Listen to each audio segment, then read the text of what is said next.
Hi guys, ఈరోజు నేను బత్తాయి జ్యూస్ చేస్తున్నా. ఫస్ట్ మనం బత్తాయిని ప్రెస్ చేయాలనుకున్నాను, ఎందుకంటే సాఫ్ట్ అవుతే దాన్ని బాగా పిండచ్చు.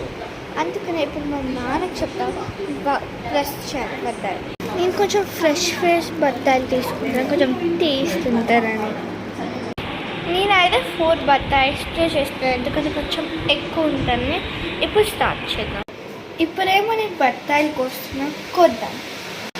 గాయస్, నేను యాక్చువల్లీ 5th క్లాస్, నాకు ఇప్పుడే బత్తాయిలు కోయడం వచ్చంటే ఎలా గాయస్ నా ఓన్గా అయితే నేను బత్తాయిలు కట్ చేసా. ఇప్పుడేమో బత్తాయిలు జ్యూస్ చేద్దాం. ఈ జ్యూస్ని ఐక్యాలో కొన్నా, ఇప్పుడు ఐక్యాది యూస్ చేద్దాం. ఇప్పుడేమో ఒక్క బత్తాయి తీసుకుంటాం, గట్టిగా స్క్వీజ్ చేయాలి. కష్టమైన process. Guys, there is one sudden problem. Actually, మా దగ్గర బత్తాయి మేకర్ ఉంది. దీంతో ఎందుకు చేస్తారు, ఎంతో కష్టపడి చేయాలి. నెక్స్ట్ టైం ఇలా చేయకండి. బత్తాయి ఏం మేకర్తో దాంతో చేయండి. గాయస్, ఆల్మోస్ట్ మన బత్తాయి జ్యూస్ రెడీ.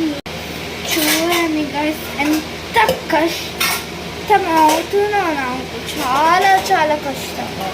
గాయస్, మన ఫైనలీ జ్యూస్ అయిపోయింది. అవుతారా? ఇప్పుడు బత్తాయి జ్యూస్ ఫైనలీ అయిపోయింది. ఇప్పుడు ఒక విషయం, కామెంట్లో హూ లైక్స్ బత్తాయి జ్యూస్ ఏం పెట్టాలంటే ఐ లైక్ బత్తాయి జ్యూస్ అని ఒక yellow హార్ట్ పెట్టాను. Okay, bye. Wish you all.